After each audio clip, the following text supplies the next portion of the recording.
Okay, thanks for coming to today's webinar, Moodle Training for Audience Response Activities. My name is Reed Proctor. I'm the CEO of LMS for Class. That's my recently developed consulting work. If at some point you'd like to contact me, you got my email address there, reedproctor@lmsforclass.com. All right, and with that said, we're going to get moving along here. Okay, so here's the agenda for the next 20 minutes or so. I'll introduce myself and give some information about me briefly. I'll briefly discuss the pedagogy behind using audience response activities. So why even spend your time doing that? And then we're going to step 3, what maybe most people are interested in, is the Moodle configuration strategy of how you use Moodle to implement audience response activities. The number 4, next steps. Full disclosure, I will going to offer you the opportunity to purchase a course that will give you additional training that will help you use Moodle to enhance your in-class teaching. But if all you take away from this is item number 3, how to use Moodle to implement audience response activities, that will be one thing of great value that you're going to take away from today's session. Then number 5, if there are any questions and answers, we can discuss those as well. Okay, so again, my name is Reed Proctor. I earned a doctorate in higher education leadership a few years ago, back in 2018. Before that, my work was based on my training as an instructional designer. I earned a master's degree in education with a focus on instructional design that was acquired back in 2006.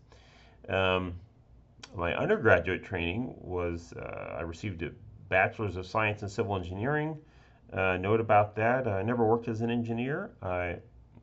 Before I graduated, I realized I was very interested in becoming an educator.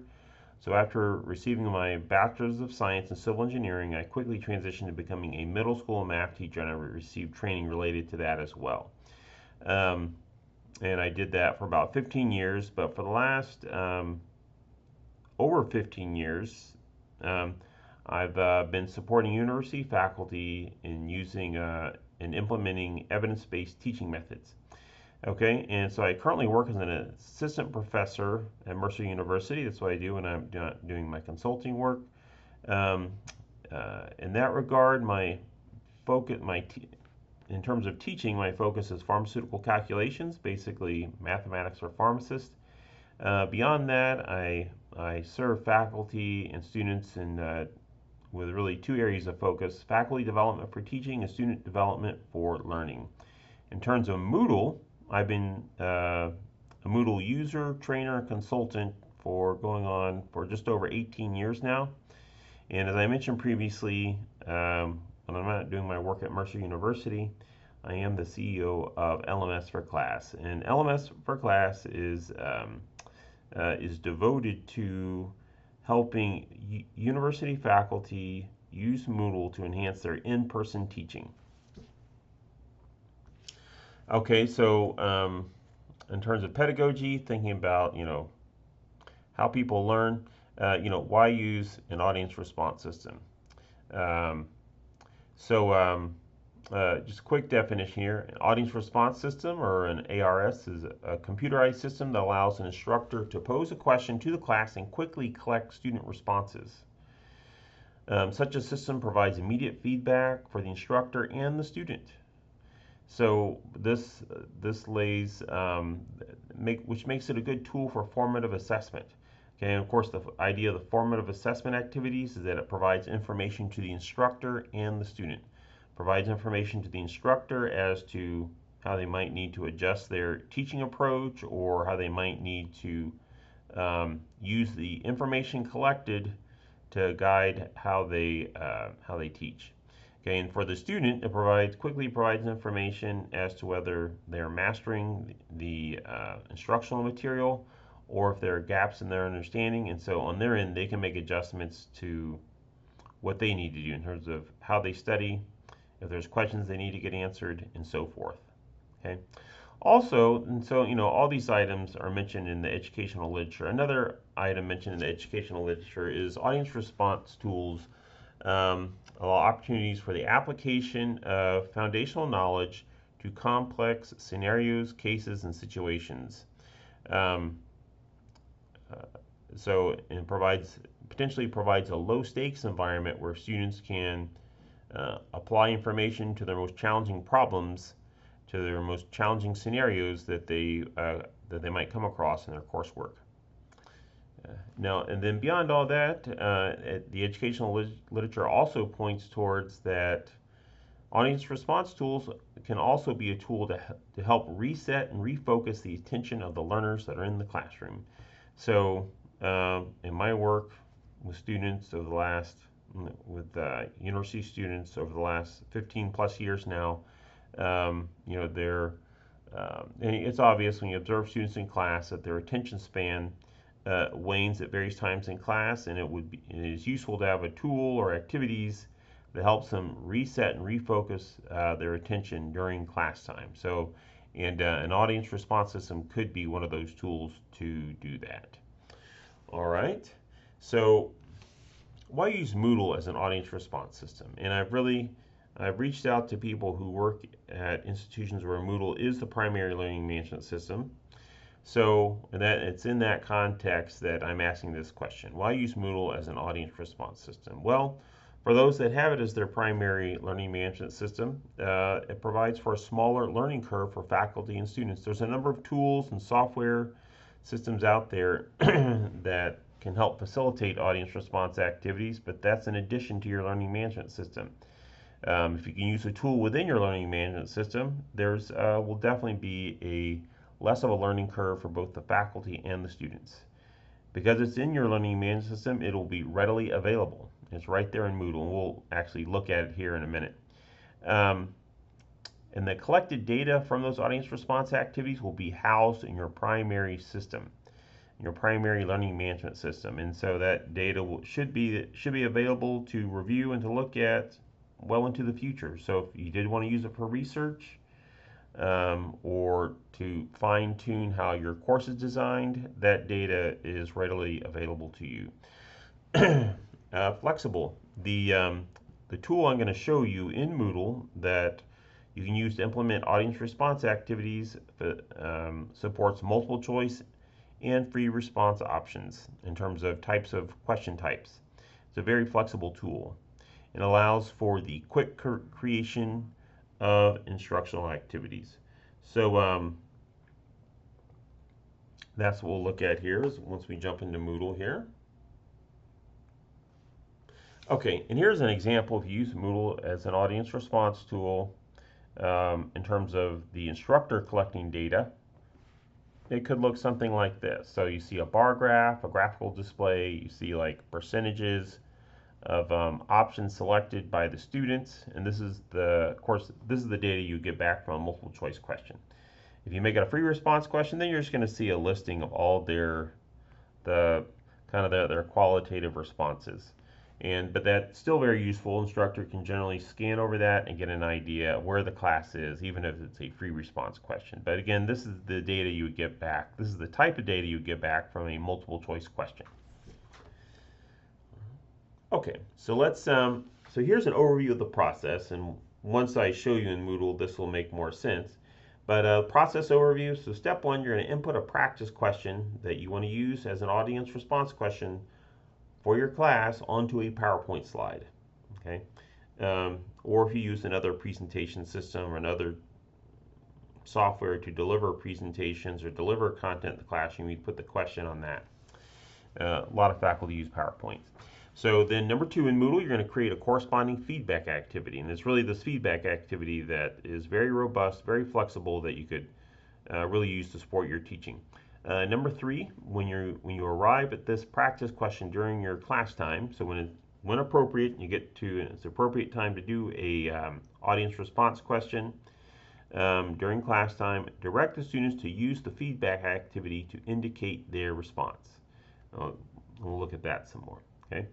So the number four, using a secondary display, access and refresh the analysis tab to monitor responses. So the feedback tool on the instructor's end has an analysis tab, and you click that analysis tab, you hit the refresh on your web browser, and you can see the responses as they come in while the student's inputting the responses into the system. Okay, and you can begin to think about how you will direct the discussion once the class is done responding to the question that you have posed, that you have provided to them. Okay, the number 5, you're going to use the collected data to help guide your in-class discussion. Okay, the number 6, and then you can just duplicate that feedback item for rapid creation of additional activities. So once you create one, you can use it as a template. You can copy it, then you can modify it. It actually becomes a very easy tool to create additional activities once you've made a few. Okay, so that's an overall, that's the kind of the overview of the process. Now we will jump into Moodle here in a moment, and you'll see what it really looks like. Okay, but the first step is to input a practice question onto a PowerPoint slide. So I've got a practice question here. It's a multiple choice style question with options A through E. So we're going to see how we would set this up in the Moodle system. Okay, so let's head over to Moodle here. So I'm going to bring over it's really an empty course page in Moodle. So step 1, I'm going to turn on editing. Okay, in this section, maybe it says new section here. I'm going to click here, and maybe this is for tomorrow, so that'd be July 30th, 2024. I give the section a heading then, but then the key thing here is going to add an activity or resource. So I'm going to add I'm going to go to activities, select feedback, and I'll call this simply activity number 1. Activity number 1. Okay, then in terms of the settings here, the main one I'm going to keep all the default settings except under questions and submission settings. I'm going to change anonymous to users' names will be logged and shown with answers. So if I ever wanted to track in-class participation, I could do that for the individual students in the class. All right, I'm going to go down here and hit Save and Display. All right, I'm going to click on Edit Questions. And again, the example I have, the practice question I have, is a multiple choice question. So I'm going to keep this at the default here. I'm going to click here. I'm going to go down to multiple choice. There are some other options there to play with also. And I'm going to keep my instructions very generic. Okay, it's very important, following options to indicate your response. Okay, then the following options are simply A, B, and down here multiple choice values A, B, C, D, and E. And then notice multiple choice single answer. I could also do multiple choice multiple answers. That'd be more of a select all that apply type question. For now, I'll keep it a multiple choice single answer. I'll hit Save Changes. And then let's see here. So then there it is. This is basically what the students are going to see in the system. They'll select A, B, C, D, or E, and they'll hit a Submit button here. So if I go back here, maybe I'll go to change switch role to student so we can see what this looks like. Okay, activity number 1, of course, up on the screen here, there's my question, A, B, C, D, or E. I give them a few minutes to calculate their answer. Maybe I'd put a timer on the board. They got 3 minutes or something. This is a quick one. And then let's get back over to Moodle here.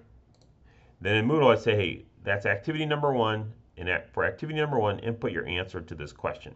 Also, one note about this is I would, instead of calling this just practice question, I would actually go back to make it very clear to the student. Keep doing that, number 1. Okay, so see, I renamed the slide to activity number 1. So when they go into Moodle, they know exactly where they're supposed to put in their answer. Okay, so let's get back over to Moodle here. And then, so for the student, they click on activity 1, answer the questions, and here it is. They would input their answers A, B, C, D, or E. I'll put in B here, and I'll hit submit the answer. Okay, and so your answers have been saved. Thank you. Okay, so I get some confirmation there. So that's a little bit what it looked like from the students end. Let me go back here. I'll go back here, and then I'm going to click it. I'm going to go back to my normal role here. And that was just dummy data. So I'm not going to see. I don't think we're going to see that here. And let's see here. There's this analysis option over here. Oh, okay, it did record my response, so that works good. So I got one response here. They chose option B, and so if there were 100 students in the class, I would see, if B is the right answer, hopefully most of them selected B, but then maybe I would see some diversity of other answers as well. Then also I can click down here, show chart data, and that shows me, oh, there's my one response, but again, this is just one piece of data entered into the system. Again, your class, 50 students, 100 students, 200 students, doesn't really matter. But again, you'd see, you'd see a graphical representation. If I hover over the bar here, it shows me, oh, I got one response here. But then down here, I can, click show chart data, and it'll show me numbers and percentages of the options selected. Okay. Now, one thing I can do though, once I get to this screen, if data was still coming in, I could hit the refresh button on my web browser, and I would see this graph updated. So very simply, again, it's a web-based system. If I want to see the data updated, I have to refresh my web browser page. Hit refresh, and I can see the data coming in there. Okay, so that's how you would set up a multiple choice question. Now that I could also just say, hey, calculate the answer and type in your answer into the system. Okay, so I would say, go back to turn editing on, and add an activity or resource. I'll go back to feedback, and then I'll say, call this activity number 2. And then again, I like to do this. Let's see, question submission settings, change it to user's name will be logged and show me the answer. That means it'll be shown to you as the instructor, but of course not their classmates. They won't know who submitted what. I'm going to hit save and display. I'm going to go over to edit questions. And then I'm going to change this to a, let's do a short text answer. Okay. And so then here, since they're going to input text for this, I'm going to say input your response into the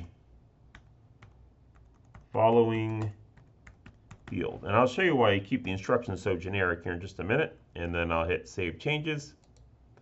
It'll look kind of like this for the students to input so it could be a number, could be a word, could be a sentence. So let's see. So let me go back here. And so now I've got 2 activities in class. The first one is multiple choice question, then the next one is a free response question. But let's say you're going to have 4 activities. Let's say activity number 3 is a multiple choice question. Well, I've already created a multiple choice question here. A multiple choice feedback activity to receive their responses. Well, to save time, I can just go over here. I can hit duplicate. And then I'm going to drag this down. This is going to be number 3 here. Whoa. And I can hit the pencil here and title this number 3. Then I'm ready to go. But I do remember activity number 1 was A through E, but maybe activity 3 is just A through C. So I could keep it A through E, or maybe it's A through G. Let's do that. Maybe it's a question. So one thing about this, compared to old clicker systems, there's really no real limit to how many options I can have on a question. So edit question. Maybe it goes through G, A, B, C, D, E, F, G. Okay, save changes to questions. I'll go back to my main page here, and okay, I got my 3 activities. The first one is in multiple choice A through E question. Activity 2 is free response. Activity 3 is A through G. Okay, so a lot of flexibility there. Again, I could but maybe activity 3, oh wait, that's a select all that apply question. So go to edit questions. And then I'm going to edit this question here, and I choose, this is a select all that applies. So multiple choice, multiple answers. I'll hit save changes to question. And then notice, like in a computerized system, usually select all apply, you'll see boxes for the students to check off, yeah, uh, for options that are correct, that they believe to be correct. Okay, so anyway, so there's some good flexibility. I'll leave that there. Okay, and so again, you can see how rapidly. So again, if I had another multiple choice activity to do, I would duplicate activity 1 or activity 3, drag it to the bottom and rename it. Or maybe question 4 is another free response activity. Well, I'm going to click over here, going to click duplicate. I'll drag that down here. I'm going to rename. It's a copy of number 2, but it's really going to be number 4. And so again, I can very rapidly create items. Now the real work is as you and the instructor, to create good practice questions to help your students think through those difficult concepts while they're in class. And that's how you could one thought process you could go through as you select questions and create questions to use for audience response activities in class. Now, so again, activity 1 has a little bit of data. I'm going to go over here. I want to see what the responses are. I'm going to go down here, feedback administration, click on analysis. And here's my data here. And as the data comes in, again, I can hit refresh and see how the data is updated. So again, now here is a strong recommendation.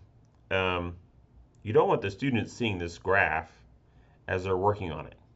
Okay, as they're working on it, determining individually what they believe to be the correct answers. You don't want to be showing this on most university classrooms have a computer dedicated to presenting material. Okay, and that's what you could put your PowerPoint presentation on.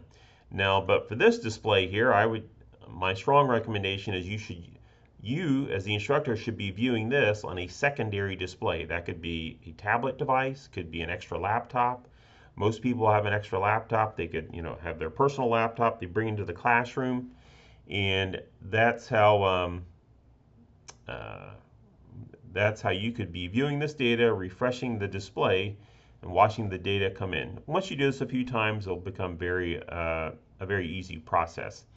Now, the optimal thing is perhaps the computer in your classroom you're teaching and actually has an extra monitor plugged into the computer. So that would mean one monitor the students can see, the other monitor only you as the instructor can see. I've also used my phone as a secondary display device. So I log my phone into Moodle and I let that refresh the responses. And because again, if the students see this graph updated in real time, they'll just say, oh, most people are picking B, so I'm going to pick B also. They don't really apply.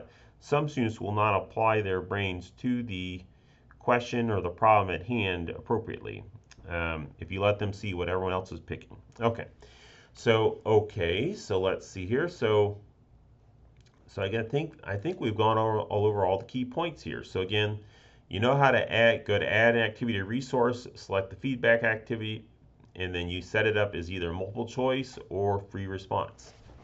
So, all right. So with that, this is just really a starting point of how you can use Moodle to enhance your in-class, your classroom teaching.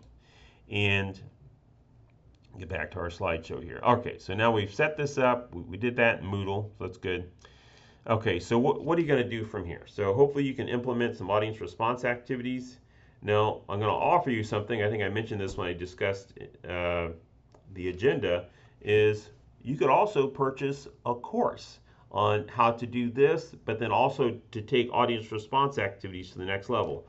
If you take this course, Moodle for In-Class Active Learning, we discuss, well, there's 3 units. Moodle for audience response activities, and let's see here. Let's get my pointer out here. And okay, laser pen. So Moodle for audience response activities. And then one thing we also talk about here is peer instruction, as discussed by, if you're familiar with the work of Eric Mazur, a physics professor at Harvard University. He developed I guess a more developed strategy of using an audience response tool called peer instruction. We discussed that. We kind of take the audience response activities to the next level. And again, all this is using tools within Moodle. Unit 2, optimizing the Moodle quiz tool. So Moodle has a very multifaceted quiz tool. It's generally underutilized. We'll talk about how you can use the Moodle quiz tool in class to enhance your teaching in class as well. Then Unit 3 is really a tour de force, I would like to call, because we get Moodle to facilitate collaborative learning, and then we get into how to use Moodle to support formal team-based learning.